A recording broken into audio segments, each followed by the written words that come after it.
Dans cette vidéo, nous allons voir le corrigé explicatif de l'épreuve de compréhension écrite du TCF Canada. On se retrouve juste après cette annonce. Bonjour à tous. Nous sommes ravis de vous annoncer le lancement des souscriptions pour notre chaîne YouTube en réponse à vos nombreuses demandes. C'est avec enthousiasme que nous vous offrons la possibilité de souscrire et de bénéficier d'un accès exclusif à nos séries de compréhension orale et écrite activées. De plus, vous aurez un accès régulier au corrigé de niveau C1 et C2 des sujets récents et actuels des épreuves d'expression écrite et orale provenant de centres d'examen du monde entier. Nous avons également élaboré une formation complète pour vous accompagner au mieux dans votre préparation. Vous aurez même la possibilité de soumettre vos propres sujets et de recevoir les corrections dans les meilleurs délais. Ce n'est pas tout. De nombreux autres avantages vous attendent, notamment la possibilité de faire corriger vos rédactions par nos experts. Nous tenons toutefois à rassurer nos abonnés qui ne souhaitent pas souscrire, rien ne changera pour vous. Vous continuerez à avoir un accès gratuit à l'ensemble de nos contenus, comme auparavant. Les souscriptions ont pour seul but d'offrir des avantages supplémentaires à ceux qui souhaitent en bénéficier. Nous espérons que vous serez aussi enthousiastes que nous à l'idée de ces souscriptions, et nous vous remercions sincèrement pour votre soutien continu et votre confiance. Pour plus de détails, rendez-vous dans la barre de description et cliquez sur le premier lien. Nous vous remercions de votre confiance et nous sommes impatients de vous accompagner dans votre préparation au TCF Canada. Bonjour à toutes et à tous. Aujourd'hui, nous allons vous proposer un corrigé explicatif de l'épreuve de compréhension écrite du TCF Canada. Suivez attentivement. Merci de vous abonner, liker, partager. Cette épreuve est composée de 39 questions de difficulté croissante. Vous allez montrer votre compréhension du français écrit dans des situations de la vie quotidienne. Pour chaque question, un choix de 4 réponses est proposé. Vous devez choisir celle qui correspond à la réponse attendue. Attention! Gérez bien votre temps car le test est chronométré.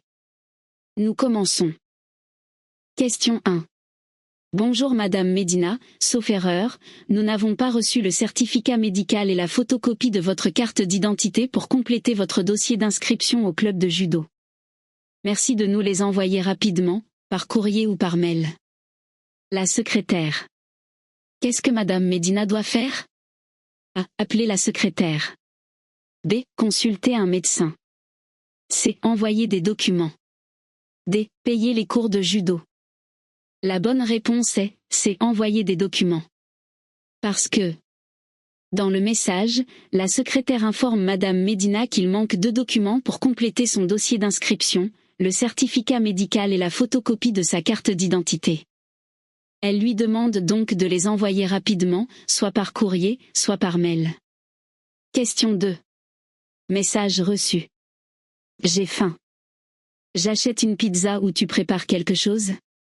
Que veut la personne? A. Boire. B. Cuisiner. C. Manger. D. Sortir. La bonne réponse est C. Manger. Parce que, dans le message, la personne dit « j'ai faim », ce qui signifie qu'elle ressent le besoin de manger. Ensuite, elle propose 2 options, acheter une pizza ou demander à l'autre personne de cuisiner. Ces 2 actions sont liées à la nourriture. Question 3. Pascal. Nous sommes en réunion sur la publicité du jus de fruits Coge. C'est en salle 20.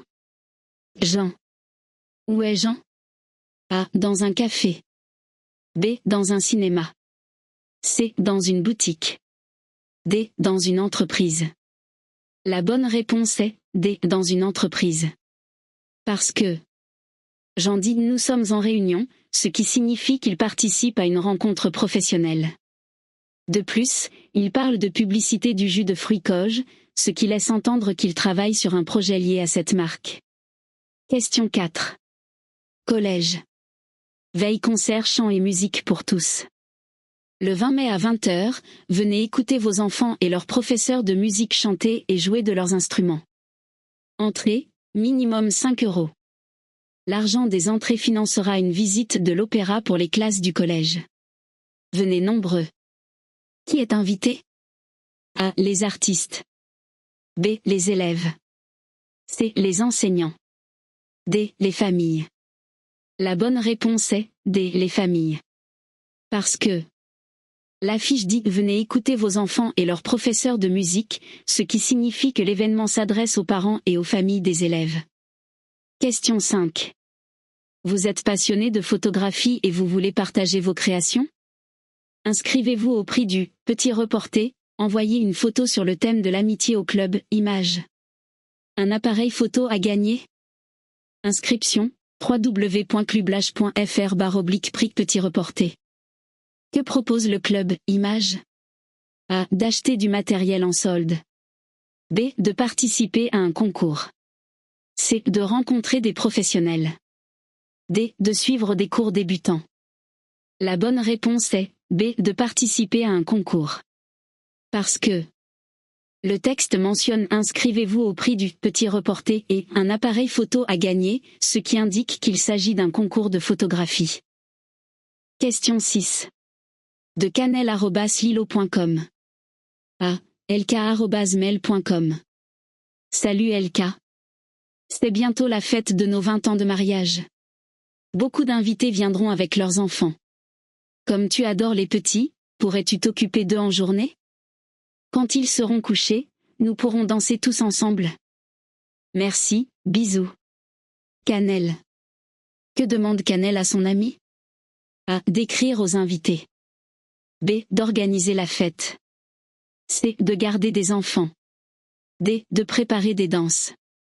La bonne réponse est C. De garder des enfants. Parce que dans le message, Canel dit à LK, comme tu adores les petits, pourrais-tu t'occuper d'eux en journée? Cela signifie qu'elle lui demande de surveiller les enfants pendant la journée. Question 7. Bonjour. Votre colis vous attend dans votre magasin pendant 7 jours. Allez à l'accueil où vous présenterez ce courriel. Si vous n'avez pas le temps de passer, vous pouvez demander un envoi à domicile sur www.envoyer-moi.com. Merci pour votre confiance. Quelle information donne ce message? A. La boutique est fermée. B. La commande est arrivée. C. La facture est disponible. D. La livraison est en retard. La bonne réponse est B. La commande est arrivée. Parce que le message indique « Votre colis vous attend dans votre magasin pendant 7 jours ». Cela signifie que la commande est disponible et que le destinataire peut aller la récupérer. Question 8. Vous avez envie d'une expérience de vacances différente? Vous ne voulez pas dépenser d'argent? C'est facile, partez vivre chez une autre famille pour un week-end ou un été. L'autre famille habitera chez vous. Pour plus d'informations, rendez-vous sur www.faitescommechez-vous.fr. Qu'est-ce que ce site propose? A. Des échanges de logements. B. Des locations bon marché.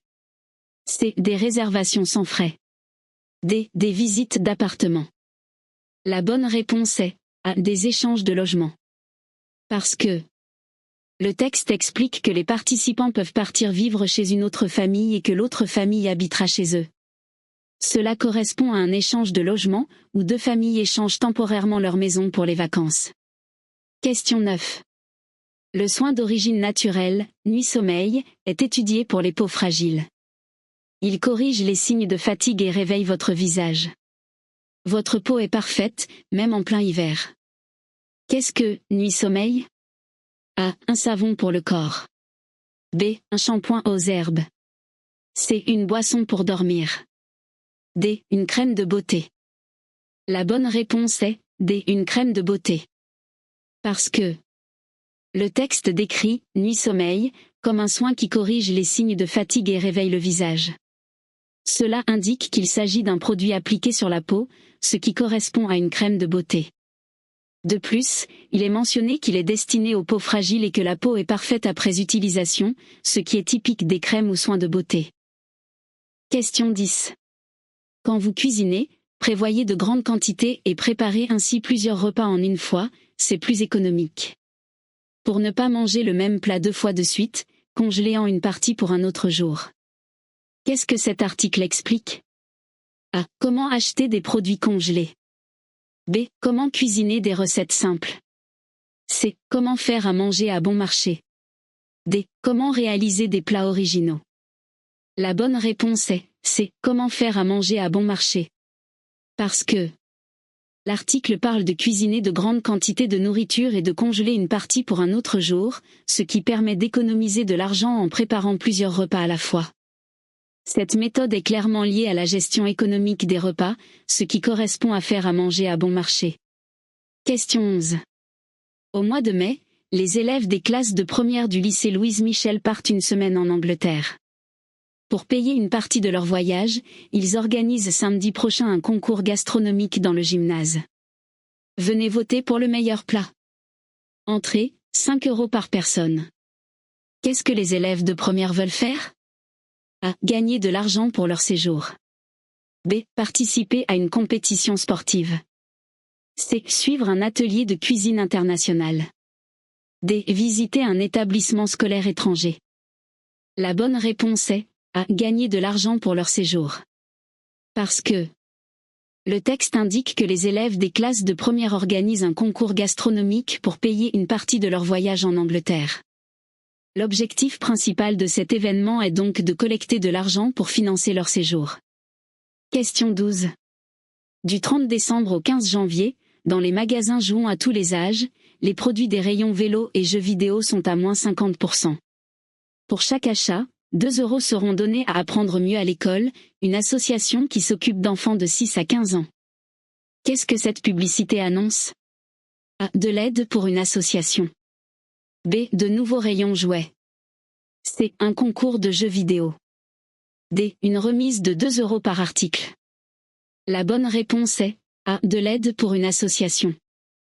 Parce que la publicité mentionne qu'une partie de l'argent des achats, 2 € par achat, sera donnée à une association, Apprendre mieux à l'école, qui soutient les enfants. Cela montre clairement qu'il s'agit d'une initiative pour aider cette association. Question 13. Selon une étude, les salariés passent chaque jour en moyenne 1h30 à surfer au bureau et y consacrent un peu plus d'une demi-heure à un usage professionnel, contre 53 minutes à des fins personnelles. L'étude chiffre cette chute de productivité à 12,4%. Concrètement, l'utilisation personnelle d'Internet au travail coûterait 26 jours par an à l'entreprise, soit près d'un mois de travail. En comparant les catégories de sites les plus consultés entre 2010 et 2011, on remarque que les sites de jeux en ligne gagnent 5%, tandis que la vidéo progresse de 3%. Que apprendre sur les salariés qui utilisent Internet? A. Ils téléchargent des jeux sur leur poste. B. Ils trouvent difficilement des informations. C. Leur rendement au travail diminue. D. Leurs échanges perdent en efficacité. La bonne réponse est C. Leur rendement au travail diminue. Parce que l'étude mentionne que les salariés passent une partie significative de leur temps à utiliser Internet à des fins personnelles, ce qui entraîne une chute de productivité de 12,4%. Cette réduction de la productivité signifie que le rendement des employés au travail diminue en raison de l'utilisation personnelle d'Internet. Question 14. Adoptées séparément à la naissance, des jumelles indonésiennes se sont retrouvées 29 ans plus tard en Suède. Elles habitaient à 40 km l'une de l'autre mais ne le savaient pas.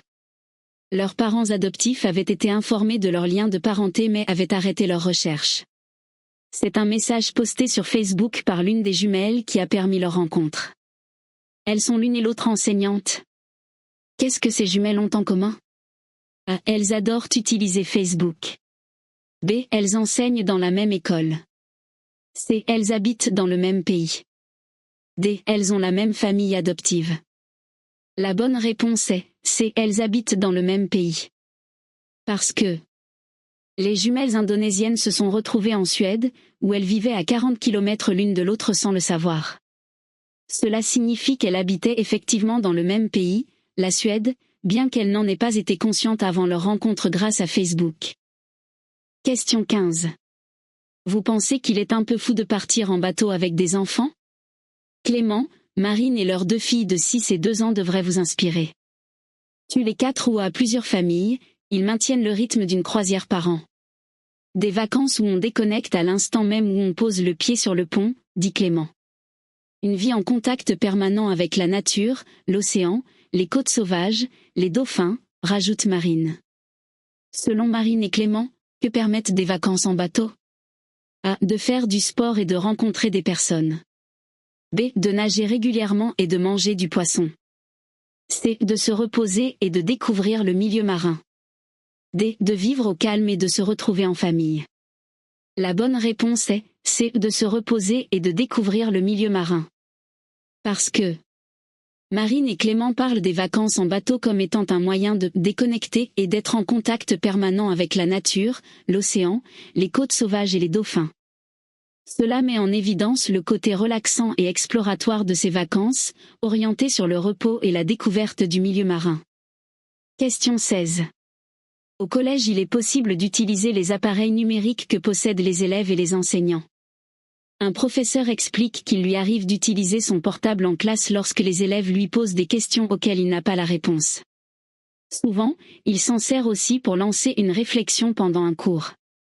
Il demande aux élèves de chercher par eux-mêmes une information sur Internet afin qu'ils puissent se rendre compte de tout le savoir auquel ils ont accès. Ils peuvent ainsi réaliser qu'un portable ne sert pas seulement à regarder des vidéos ou à envoyer des messages aux copains. Quelle est l'opinion de cet enseignant sur le portable ? A. C'est un appui pédagogique supplémentaire. B. C'est un réel facteur de cohésion de groupe. C. C'est un simple moyen de communication. D. C'est une source de distraction en classe. La bonne réponse est A. C'est un appui pédagogique supplémentaire. Parce que l'enseignant utilise le portable de manière pédagogique, pour aider les élèves à trouver des informations et les encourager à chercher par eux-mêmes sur Internet. Cela permet aux élèves de se rendre compte de l'accès à un vaste savoir, au-delà de l'usage habituel des portables pour regarder des vidéos ou envoyer des messages. Ce n'est donc pas simplement un moyen de communication, ni une distraction, mais un outil supplémentaire pour soutenir l'apprentissage des élèves. Question 17. Le festival de la bande dessinée aura lieu les 6 et 7 février à Paris. Il y aura plus de 100 nouveautés à découvrir. Vous pourrez aussi visiter une exposition sur l'histoire de la bande dessinée et rencontrer des auteurs. Entrée gratuite. Inscription sur le site www.festival@paris.com. D'après cette annonce, qu'est-ce qu'on pourrait faire à ce festival ? A. Lire des nouveautés en ligne. B. Parler à des dessinateurs. C. Payer des entrées sur un site. D. Réserver une visite guidée. La bonne réponse est B. Parler à des dessinateurs. Parce que d'après l'annonce, il est mentionné qu'il sera possible de rencontrer des auteurs de bandes dessinées pendant le festival. Cela suggère que les visiteurs auront l'opportunité de parler à des dessinateurs ou à des créateurs de bandes dessinées présents sur place. Question 18. Les Français aiment les chats. Il faut dire que l'animal colle à son époque, un minimum de contraintes pour un maximum de plaisir. Avec lui, pas de promenades obligatoires, un encombrement dérisoire, un appétit modéré et la satisfaction d'avoir un petit tigre domestique et affectueux chez soi. Toutes les raisons sont bonnes pour accueillir ce petit animal dans nos foyers.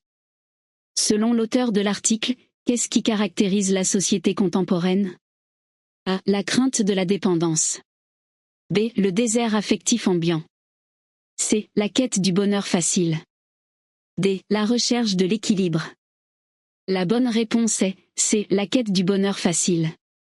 Parce que l'auteur explique que les Français aiment les chats parce que ces animaux apportent un maximum de plaisir avec un minimum de contraintes, pas de promenades obligatoires, un encombrement dérisoire, et un appétit modéré. Ces caractéristiques mettent en lumière la recherche d'un bonheur facile et sans efforts excessifs, ce qui correspond à la proposition C. Question 19. Dora Brudé, publié en 1997, est considéré comme l'un des meilleurs romans de Patrick Modiano. L'écrivain aime fouiller l'histoire de la capitale et fréquente de nombreuses bibliothèques. Un jour, il tombe sur une annonce parue le 31 décembre 1941 dans Paris Soir. On recherche une jeune fille, Dora Brudé, 15 ans, IM 55, visage ovale, yeux gris marron, manteau sport gris. Adressez toute indication à M et Madame Brudé, 41, boulevard Ornano, Paris. Modiano va alors s'attacher à lever le mystère de cette disparition en entraînant le lecteur dans les rues du 18e arrondissement. Que fait le journaliste dans cet extrait ? A. Il cite un extrait d'une œuvre de Modiano. B. Il explique l'idée de départ d'un livre de Modiano. C. Il présente le métier de Modiano à ses débuts. D. Il raconte la rencontre entre Modiano et sa femme. La bonne réponse est B. Il explique l'idée de départ d'un livre de Modiano. Parce que, dans cet extrait, le journaliste explique comment Patrick Modiano a trouvé l'inspiration pour son roman Dora Brudé en découvrant une annonce dans un journal datant de 1941. Il raconte comment Modiano a été intrigué par la disparition de la jeune fille et comment cela a donné naissance à l'idée du livre. L'accent est mis sur l'origine du sujet du roman et la façon dont l'écrivain s'est immergé dans cette histoire pour la développer. Question 20. Société. Plus que jamais peut-être, des lycéens, étudiants, jeunes travailleurs sont nombreux à consacrer une partie de leur activité, souvent bénévolement, aux plus âgés. Tout au long de la semaine, ils passent faire un brin de causette, histoire de tenir compagnie à ces personnes isolées, délaissées par leur famille. Rencontrer des jeunes n'est-il pas le plus sûr moyen de conserver un semblant de vie sociale? Pourquoi certains jeunes consacrent-ils du temps aux personnes âgées? A. Pour créer un lien entre générations. B. Pour compléter leurs études. C. Pour améliorer leurs revenus. D. Parce qu'ils ne veulent plus être seuls. La bonne réponse est A. Pour créer un lien entre générations. Parce que l'extrait explique que des lycéens, étudiants et jeunes travailleurs consacrent une partie de leur temps aux personnes âgées, souvent de manière bénévole, pour leur tenir compagnie et lutter contre leur isolement. Cela suggère une volonté de créer un lien entre les générations, en permettant aux jeunes de socialiser avec les personnes âgées et d'atténuer leur solitude. Question 21. Envie de faire le clown? Pendant les vacances de Pâques, l'équipe d'animateurs du centre de loisirs dessinera chaque jour sur les joues des enfants des animaux marins, hippocampes, phoques, manchots, poissons clowns. Quelle activité proposera-t-on aux enfants pendant les vacances de Pâques? A. Un spectacle de cirque. B. Une activité de maquillage. C. Une rencontre avec un clown. D. Une sortie au ZO. La bonne réponse est B. Une activité de maquillage.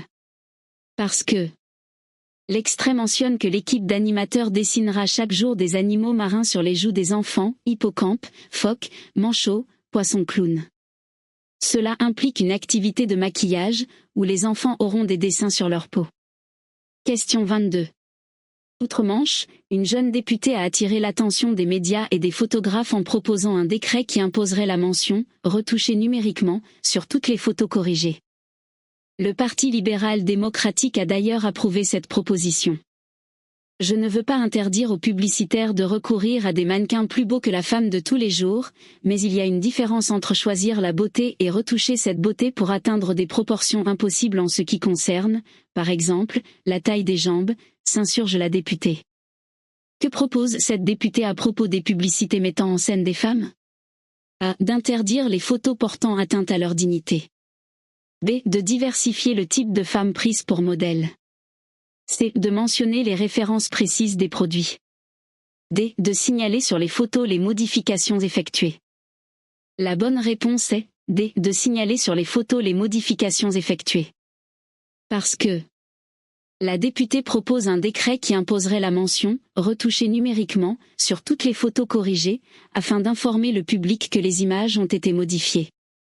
Cette proposition vise à signaler les modifications effectuées sur les photos, comme expliqué dans l'extrait. Question 23. Faire des horaires à rallonge, venir travailler même malade. Depuis quelques années, le présentéisme, une présence excessive au travail s'étend dans les entreprises. En cause, une idée typiquement française selon laquelle la valeur de son travail dépend du nombre d'heures qu'on y passe. Favorisé par la crainte de perdre son emploi, le présentéisme est un phénomène difficile à repérer, mais qui représente un vrai danger pour les salariés et les entreprises. Contrairement à ce que l'on croit souvent, un salarié trop présent risque d'être moins efficace, car il s'épuisera avec des horaires trop importants, perdra sa concentration et sera démotivé. Que apprendre sur le présentéisme? A. C'est un phénomène mondial. B. Il influence la productivité des salariés. C. On peut facilement le repérer. D. Ses effets sont néfastes pour l'emploi. La bonne réponse est B. Il influence la productivité des salariés. Parce que le texte explique que le présentéisme, c'est-à-dire la présence excessive au travail, peut nuire à la productivité des salariés. En effet, Un salarié trop présent risque de s'épuiser, de perdre sa concentration et de devenir démotivé, ce qui diminue son efficacité. Cela correspond directement à l'option B. Question 24. Le PDG de la société SEB a avoué ne plus espérer avoir une croissance importante sur les marchés occidentaux, arrivés à saturation. Lui, qui a toujours défendu la valeur ajoutée et le savoir-faire des usines tricolores, n'a pas pu faire face à l'arrivée des pays émergents dans le petit électroménager. 80% des grille-pains vendus en France coûtent désormais moins de 30 €. Résultat, les ventes de l'inventeur de la cocotte minute ont reculé de 5,6% en France et de 2,6% dans les autres pays de l'Union européenne. Que regrette le PDG de la société SEB? A. La faible qualité de la production française. B. Le manque d'innovation dans son entreprise. C. Les contraintes des contrôles financiers. D. L'expansion de la concurrence internationale. La bonne réponse est D. L'expansion de la concurrence internationale. Parce que le PDG de la société SEB regrette l'arrivée des pays émergents sur le marché du petit électroménager, ce qui a conduit à une baisse des ventes, en particulier des grille-pains, dont 80% sont maintenant vendus à moins de 30 €. Cela montre que la concurrence internationale, notamment en provenance des pays émergents, est un facteur majeur qui affecte négativement l'entreprise. Cette situation est décrite comme étant la raison de la baisse des ventes et du manque de croissance sur les marchés occidentaux saturés.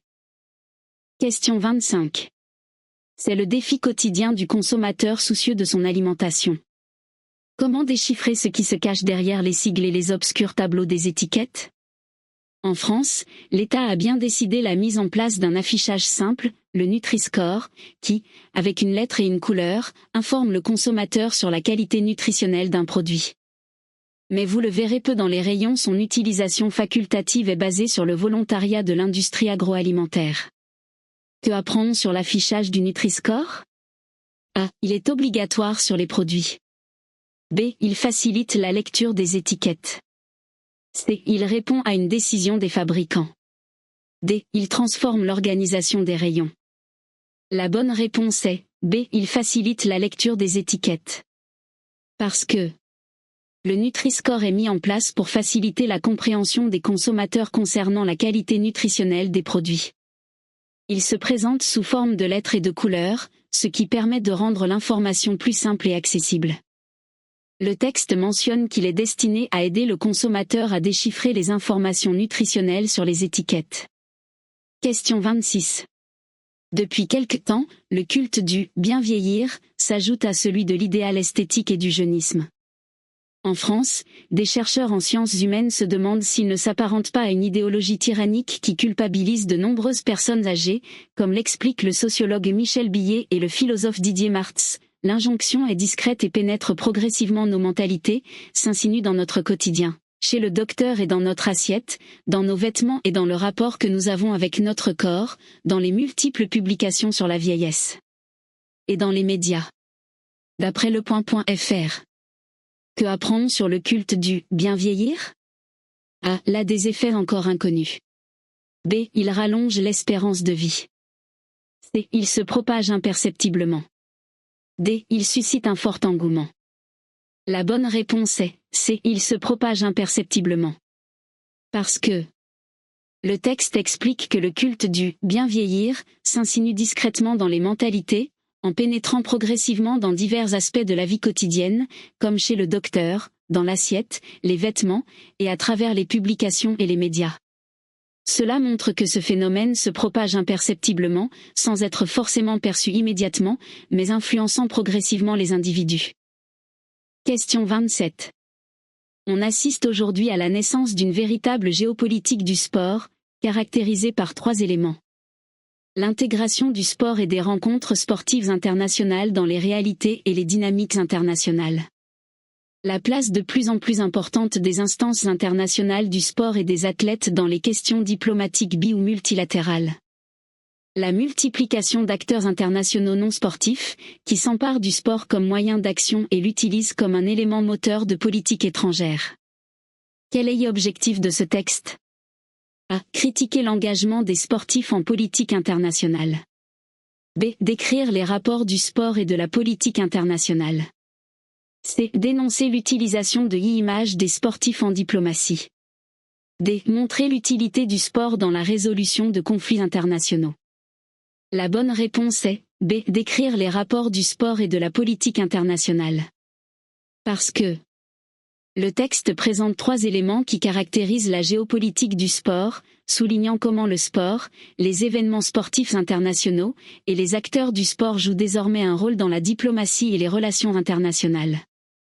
L'objectif principal du texte est donc de décrire les interactions et les liens entre le sport et la politique internationale, sans porter un jugement critique ou se concentrer sur des aspects spécifiques comme la résolution de conflits ou l'engagement des sportifs en politique.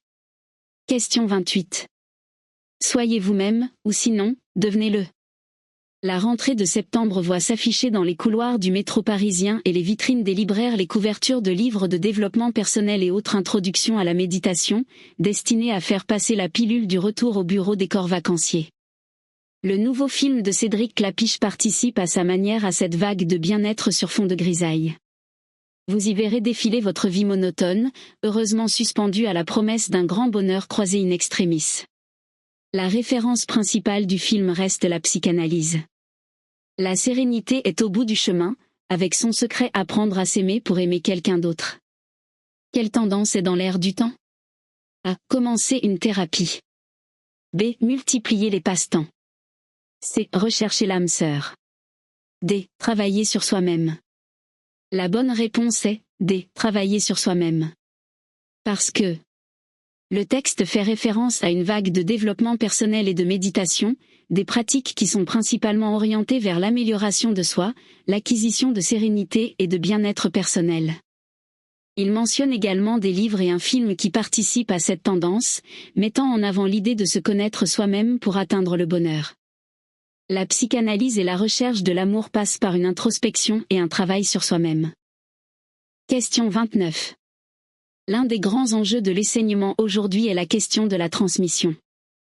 Elle renvoie à 2 problématiques, celle des contenus culturels et celle des valeurs à transmettre. Ainsi, certains insistent sur l'importance de l'acquisition des langages, la maîtrise des connaissances et la découverte des œuvres. D'autres soulignent que l'essentiel est dans l'appropriation des valeurs et le développement de l'autonomie. Or, ces 2 volets sont inséparables. En effet, toute transmission de connaissances véhicule, par les choix qu'elle effectue et qui ne sont jamais neutres, des valeurs explicites ou implicites, qui ne sont pas transmissibles sans la médiation de connaissances et sans incarnation dans un contexte historique. Ce qui devient alors essentiel, c'est la cohérence entre ces 2 dimensions. Que explique l'auteur sur l'enseignement des valeurs? A. Il doit intervenir dès le plus jeune âge. B. Il est indissociable de celui des savoirs. C. Il exige une formation solide des professeurs. D. Il varie selon la politique éducative des pays. La bonne réponse est B. Il est indissociable de celui des savoirs. Parce que l'auteur met en évidence que l'enseignement des valeurs et l'enseignement des savoirs sont inséparables. Il souligne que la transmission de connaissances véhicule des valeurs, qu'elles soient explicites ou implicites, et qu'il est essentiel de maintenir une cohérence entre ces 2 dimensions. Ainsi, l'enseignement des valeurs ne peut pas se faire sans passer par l'enseignement des savoirs, ce qui correspond bien à l'option B. Question 30. Une drôle de créature composée de vieux journaux, des pyjamas, customisés, aux œufs de saumon, des voitures miniatures ou une Joconde revisitée, sculptures, dessins, tableaux, tissus brodés composent ce savant mélange artistique sans style précis. Mais qu'ont en commun ces créateurs contemporains d'art brut? On les dit pudiquement, différents, autistes, trisomiques, atteints de troubles d'humeur. Dans des ateliers ou seuls, ils récupèrent, collent et inventent de leurs mains un monde proche de l'enfance. À la fois tendre et étrange, débordante de couleurs, de signes, d'images, cette exposition est spontanée et inventive. Que apprend-on sur les œuvres exposées? A. Elles peuvent être touchées par le public. B. Elles répondent à une thématique unique. C. Elles sont destinées à être recyclées. D. Elles sont issues de techniques variées. La bonne réponse est D. Elles sont issues de techniques variées. Parce que le texte décrit des œuvres créées avec divers matériaux et techniques, journaux, pyjamas, voitures miniatures, dessins, tissus brodés, etc. Cela montre qu'il n'y a pas de style précis ou uniforme, et que les œuvres sont issues de techniques variées, ce qui correspond parfaitement à l'option D. Question 31. Le philosophe Glenn Albrecht a deux passions, observer les oiseaux et inventer des mots. Son goût de la langue lui vient de sa mère, femme au foyer, qui adorait les mots croisés et le Scrabble, mais si l'homme, 67 ans ce mois-ci, se régale à créer des néologismes, il y voit aussi une stratégie politique. Ce que nous faisons subir à la Terre est sans précédent dans l'histoire de l'humanité. Cela crée en nous des émotions pour lesquelles nous n'avons pas encore de mots. Or, si nous voulons agir, il faut pouvoir les décrire précisément, affirme-t-il. Une assertion que ne démentira pas le philosophe français Baptiste Morisot, pour qui les néologismes sont des cartes pour explorer autrement le monde qui vient. Selon ce texte, à quoi s'attache Glenn Albrecht? A. La protection de la biodiversité. B. À la transmission de souvenirs. C. À l'abolition des frontières. D. À l'enrichissement du lexique. La bonne réponse est D. À l'enrichissement du lexique. Parce que le texte explique que Glenn Albrecht aime inventer des mots et que cette activité est pour lui une stratégie politique afin de mieux décrire les émotions liées aux bouleversements environnementaux. Il est précisé qu'il crée des néologismes, et le philosophe Baptiste Morisot confirme l'importance de ces nouveaux mots en disant qu'ils permettent d'explorer le monde autrement. Question 32. Joël Pomera nous offre un très court spectacle dont à la fois la pureté formelle et le sens nous ont conquis. Le matériau en est constitué par une série de rencontres, auxquelles lui-même et son équipe assistèrent, entre des travailleurs sociaux et des femmes d'origine simple, vivant en cité, et en proie à des problèmes familiaux. De ces confidences relatives aux tensions qu'elles connaissent dans leur rapport, soit avec leurs parents, soit avec leurs enfants, Pomera a tiré une suite de brèves séquences qui composent une tragédie intense de la souffrance familiale, et particulièrement de la souffrance de la femme. Son regard sur la détresse humaine est d'une bienveillance et d'une tendresse infinie. Il ne nous livre aucun message moral et à peine un message social, il fait simplement appel à notre sensibilité. Dans quel objectif Joël Pomera a-t-il créé son spectacle? A. Aider les femmes à se battre pour améliorer leur situation familiale. B. Amener les spectateurs à s'émouvoir d'un quotidien douloureux. C. Démontrer que la condition de la femme dans les cités est désastreuse. D. Informer des difficultés que peuvent rencontrer les enfants des cités. La bonne réponse est B. Amener les spectateurs à s'émouvoir d'un quotidien douloureux. Parce que le texte met en avant le fait que Joël Pomera a construit son spectacle à partir de témoignages de femmes en difficulté, notamment dans leur vie familiale. L'auteur du texte souligne que Pomera ne délivre pas de message moral ni social, mais invite simplement à la sensibilité et à l'émotion face à la détresse humaine. Cela correspond parfaitement à la réponse B, qui parle d'émouvoir les spectateurs face à ce quotidien difficile. Question 33. C'est un étonnant phénomène, appelé couronne de timidité. Le feuillage de certains arbres n'entre jamais en contact avec celui des autres, créant des frontières entre les feuilles et des chemins de lumière. Dans certaines forêts, en observant les cimes des arbres, un labyrinthe de lumière se dessine entre les feuillages, comme si les arbres laissaient volontairement une barrière polie d'une trentaine de centimètres pour éviter d'entrer en contact. Cet espace laisserait filtrer la lumière, essentielle à la photosynthèse et à la survie des sous-bois, et permettrait également d'éviter des contagions, qu'il s'agisse de maladies ou d'insectes non volants. Une même espèce d'arbre s'entendrait donc pour créer un environnement propice à la survie du groupe dans son ensemble. Que constate l'auteur du texte à propos des arbres? A. Ils sont aptes à coloniser un territoire vierge. B. Ils sont capables de communiquer entre eux. C. Ils sont en compétition pour leur croissance. D. Ils sont susceptibles de ressentir des émotions. La bonne réponse est B. Ils sont capables de communiquer entre eux. Parce que le texte décrit un phénomène naturel appelé couronne de timidité, où certains arbres évitaient de toucher leur feuillage.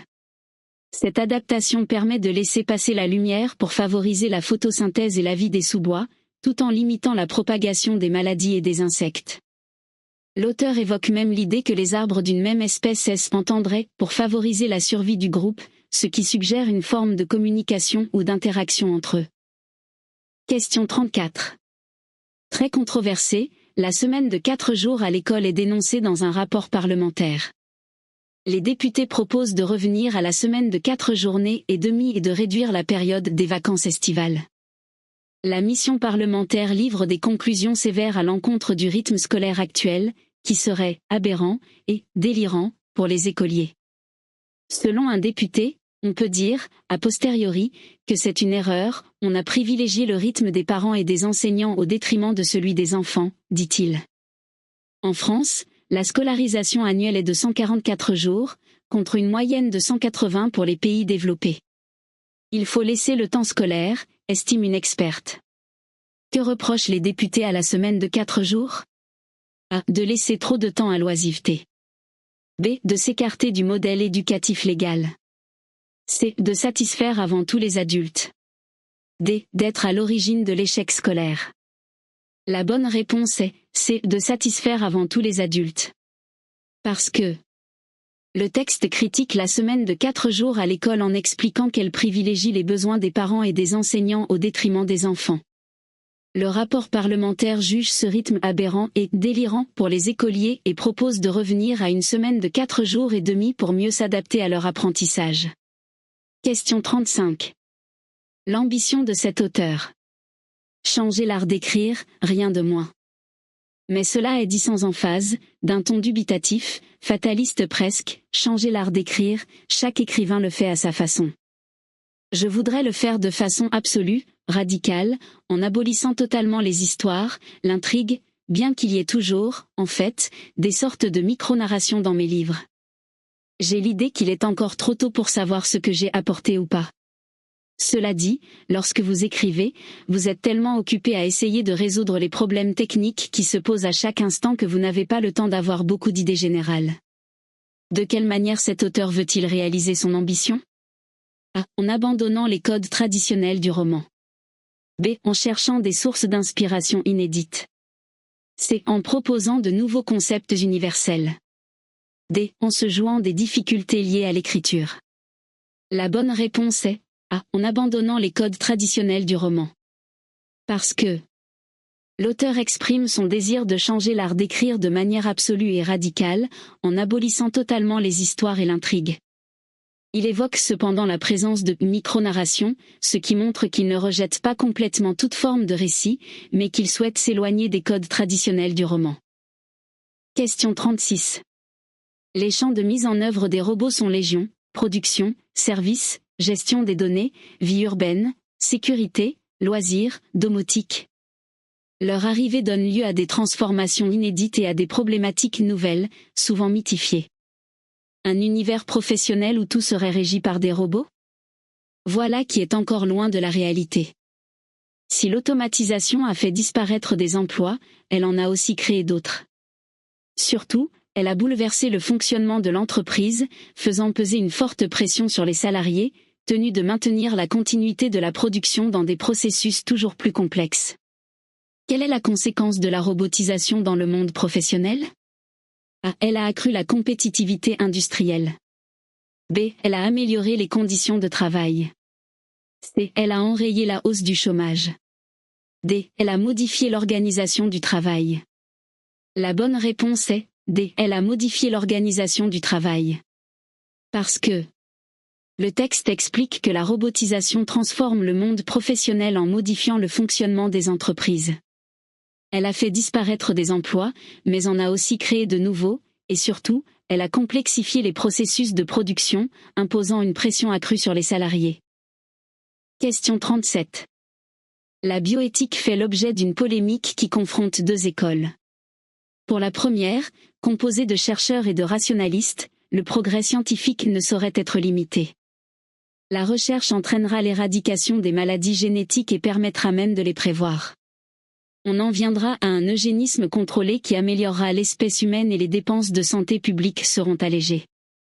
La seconde école, des philosophes ou des ecclésiastiques, affirme ses craintes en ce qui concerne la pratique d'un eugénisme scientifique. Il permettra la sélection efficace des embryons et ouvrira de plus en plus largement ses critères de choix à des exigences non pathologiques. Pour eux, il est impossible de déterminer les tares inconciliables avec l'humain, puisque certains individus en ont fait l'origine même de leur génie. Sur quoi portent les réserves des partisans de la seconde école? A. Le coût social élevé de prise en charge des maladies génétiques. B. Le développement de traitements curatifs de pathologies génétiques. C. Le mode de financement de la recherche génétique fondamentale. D. Les dérives induites par l'amélioration du patrimoine génétique. La bonne réponse est D. Les dérives induites par l'amélioration du patrimoine génétique. Parce que le texte présente deux écoles de pensée sur la bioéthique. La première école, chercheur et rationaliste, défend l'idée que la recherche génétique peut améliorer l'espèce humaine et réduire les maladies. La seconde école, philosophe et ecclésiastique, exprime des craintes sur les conséquences d'un eugénisme scientifique, notamment sur la sélection des embryons et les critères de choix élargis à des exigences non pathologiques. Ces réserves portent donc sur les dérives possibles de la modification du patrimoine génétique humain et non sur son coût ou son financement. Question 38. Les sons V et F produits avec la lèvre inférieure qui va vers les dents supérieures seraient apparus suite à l'invention de l'agriculture au néolithique.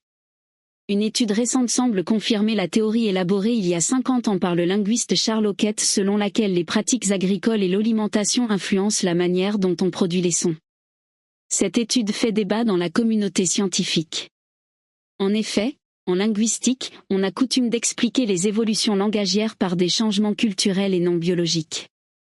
En outre, cette recherche contredit l'hypothèse bien ancrée selon laquelle la diversité phonétique du langage humain existe depuis l'apparition de notre espèce. D'après franceculture.fr. Pourquoi cette étude est-elle critiquée? A. Elle plagie la doctrine d'un célèbre linguiste. B. Elle remet en cause les théories habituelles. C. Elle soutient des hypothèses indémontrables. D. Elle utilise des outils scientifiques peu fiables. La bonne réponse est B. Elle remet en cause les théories habituelles. Parce que le texte explique que l'étude récente sur l'influence de l'agriculture sur la production des sons fait débat dans la communauté scientifique. La critique principale vient du fait qu'en linguistique, les évolutions langagières sont généralement expliquées par des changements culturels et non biologiques.